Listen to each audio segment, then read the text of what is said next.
श्री स्वामी समर्थ. हर हर महादेव. देवादिदेव महादेव व स्वामींच्या कृपेने तुमच्या सर्व चांगल्या इच्छा पूर्ण हो ही स्वामींच्या आणि महादेवांच्या चरणी प्रार्थना करते आणि आजच्या नवीन व्हिडिओला मी सुरुवात करते. तर मैत्रिणींनो, एक गोष्ट खरं सांगा, तुम्ही कधी स्वामी चरित्र सारामृत वाचायला बसलात आणि मनात अचानक विचार आला का, मी बरोबर वाचते ना, नियम चुकत तर नाहीत ना, आणि खरंच इच्छा पूर्ण होते का? जर हा प्रश्न तुमच्या मनात आला असेल तर हा व्हिडिओ तुमच्यासाठीच आहे. कारण आज मी तुम्हाला अगदी साध्या आणि सोप्या, मनाला भिडेल अशा भाषेत सांगणार आहे, स्वामी चरित्र सारामृत वाचताना कोणत्या गोष्टी लक्षात ठेवल्या पाहिजेत, कोणते नियम पाळले पाहिजेत, आणि सर्वात महत्त्वाचं, वाचनातून मनातील इच्छा पूर्ण होण्याचे रहस्य नेमके काय आहे. आणि मैत्रिणींनो, शेवटपर्यंत हा व्हिडिओ नक्की पहा, कारण शेवटी मी हे अशी काही गोष्ट, पण अत्यंत प्रभावी गोष्ट सांगणार आहे, जी अनेक भक्तांच्या आयुष्यात टर्निंग पॉईंट ठरलेली आहे. तर कमेंट बॉक्समध्ये श्री स्वामी समर्थ नक्की लिहा. आजचा विषय खूपच खास आहे. स्वामी चरित्र सारामृत वाचताना या गोष्टीत लक्षात ठेवा, मनातील इच्छा पूर्ण होतील. भक्तांना आपण खूप वेळा बघतो, काही लोक नित्यपाठ करतात, काही लोक पारायण करतात, तर काही लोक स्वामींचा जप करतात, पण तरीसुद्धा ते म्हणतात, मी इतकं वाचते पण मनासारखं काहीच होत नाही.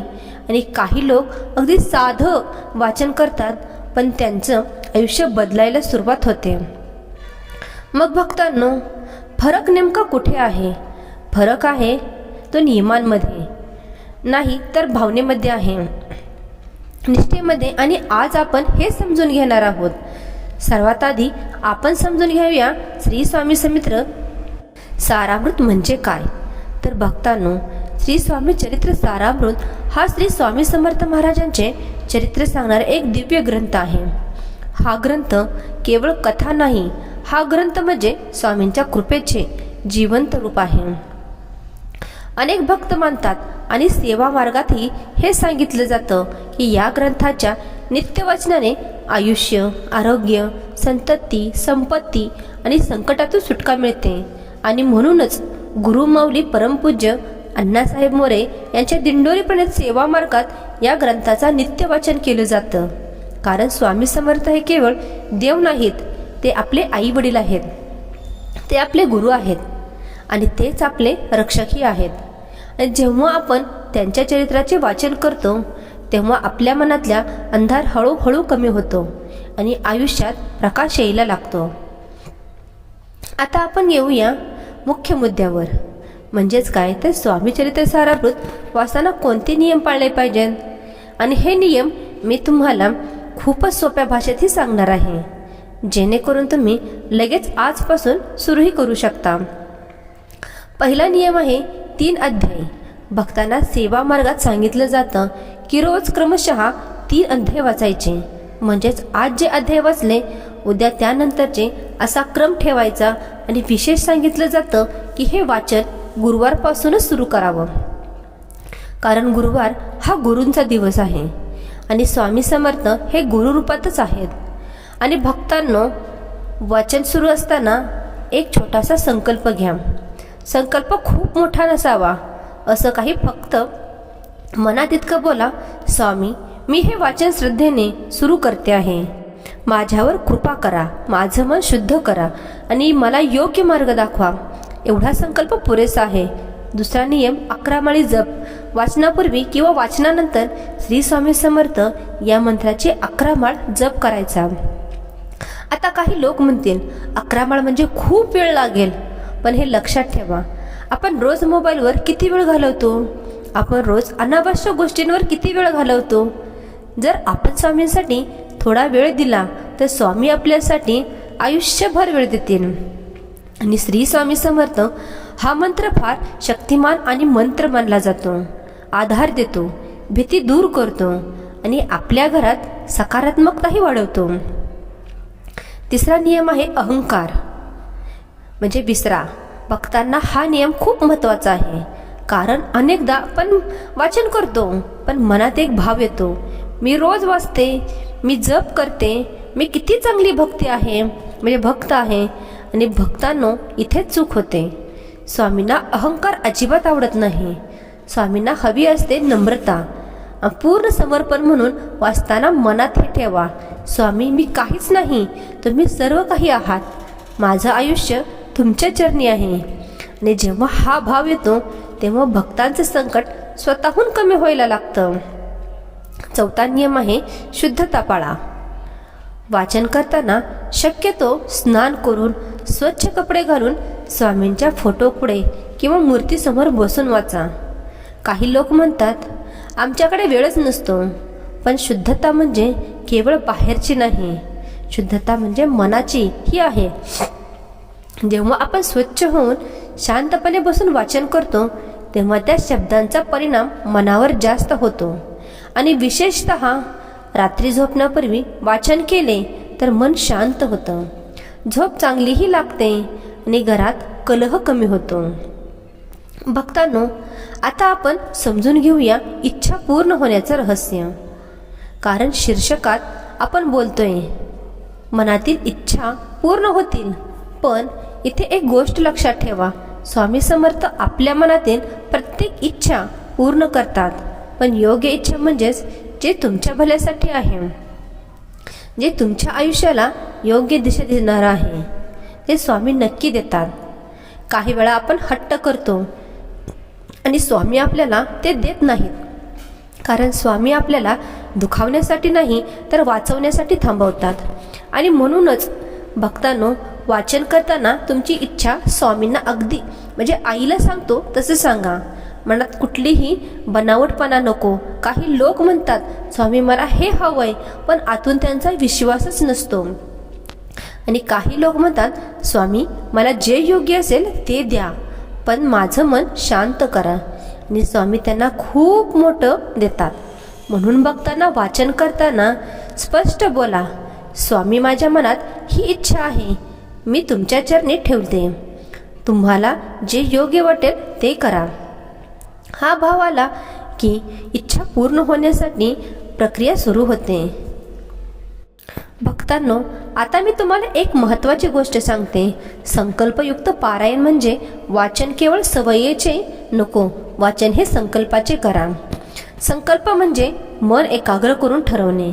उदाहरणार्थ, स्वामी माझ्या घरात सतत त्रास आहे, हे मी वाचन 11 दिवस नित्य करेन. किंवा स्वामी माझ्या मुलांच्या शिक्षणात अडकलेलं आहे, मी हे वाचन 21 दिवस श्रद्धेने करेन. पण भक्तांना संकल्प घेतला की तो पूर्ण करा, मध्ये सोडू नका. कारण स्वामी समर्थ हे आपल्या भक्तांची परीक्षा घेतात आणि जे भक्त टिकतात त्यांना स्वामी भरभरून देतात. आता भक्तांनो, अनेक भक्तांचे अनुभव मी ऐकले आहेत. काही भक्त म्हणतात मी वाचन सुरू केलं आणि घरातील भांडणं कमी झाली नाहीत. म्हणतात नोकरी गेली होती, मी वाचन सुरू केलं होतं आणि नवीन नोकरी लागली. काही म्हणतात लग्न जमत नव्हतं, मी स्वामींच्या चरणी इच्छा व्यक्त केली आणि ती योग्यही झाली, स्थळाला लागली. आणि मला दारिद्र्याचा काळ होता, तो कर्ज वाढलं होतं, ते पूर्णपणे वाचन केल्याने निघून गेलेलं आहे. हळूहळू मार्ग निघत गेला. भक्तांनो, हा चमत्कार नाहीत, हे स्वामींची कृपा आहे. पण ही कृपा म्हणजे जेव्हा नित्य आणि निष्ठा ठेवले तरच. भक्तांनो, आता आपण बोलूया गुरु माऊली परमपूज्य अण्णासाहेब मोरे यांच्या मार्गदर्शनाबद्दल. कारण ग्रंथ दिंडोरी प्रणीत सेवा मार्गात अत्यंत महत्त्वाचा मानला जातो. गुरु माऊली अण्णासाहेब मोरे हे श्री स्वामी समर्थ गुरुपीठाचे पीठाधीश आहेत. आणि त्यांची सेवा मार्गात स्वामींची नित्य सेवा, जप, पाठ आणि सामूहिक सेवा या सर्व गोष्टींना खूप महत्त्व आहे. गुरु माऊली नेहमी सांगतात, स्वामी ही शक्ती आहे आणि नित्य सेवा केली तर जीवन सोन्यासारखं होईल. भक्तांनो, ही ओळ ऐकायला खूप साधी वाटते, पण याचा अर्थ खूप खोल आहे. कारण सेवा म्हणजे फक्त पूजा नाही, सेवा म्हणजे आपल्या मनाचा स्वामींच्या चरणी सतत संपर्क ठेवणे. सेवा म्हणजे आपल्या वागण्यात नम्रता आणणे. सेवा म्हणजे चुकीच्या गोष्टींपासून दूर जाणे. आणि जेव्हा हे होतं तेव्हा आयुष्य आपोआप बदलायला लागतं. आणि भक्तांनो, जर तुम्हाला गुरुपीठाशी संपर्क साधायचा असेल तर त्र्यंबकेश्वर नाशिक येथे गुरुपीठ आहे आणि संपर्क क्रमांक आहे 025942340007. आता आपण येऊया वाचनाच्या फायद्यांकडे. कारण अनेक भक्त विचारतात फक्त वाचन केल्याने काय होतं. तर भक्तांनो, वाचनाने फायदे खूप आहेत, पण मी तुम्हाला मुख्य फायदे सांगते. पहिला फायदा, संकटातून मुक्ती मिळते. कारण स्वामींच्या चरणात जेव्हा आपण संकटांचे प्रसंग वाचतो तेव्हा आपल्याला समजतं स्वामी संकटात सोडत नाहीत आणि हा विश्वास आपल्याला आतून मजबूत करतो. दुसरा फायदा, आरोग्य संतती मिळते. कारण स्वामी समर्थ हे भक्तांच्या प्रत्येक गोष्टींची काळजी घेतात. तिसरा फायदा, दिव्य ज्ञान प्राप्त होतं. म्हणजेच आपलं मन हळूहळू बदलतं, आपला राग कमी होतो, आपली भीती कमी होते, आपली असुरक्षितता कमी होते. आणि चौथा फायदा, मन शांत होतं.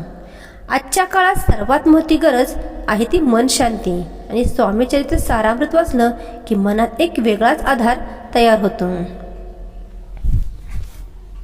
आणि सारामृत वाचताना वेळ ठेवा. उदाहरणार्थ रात्री झोपण्यापूर्वी 15 ते 20 मिनिट, कारण वेळ ठरला की मन तयार होतं.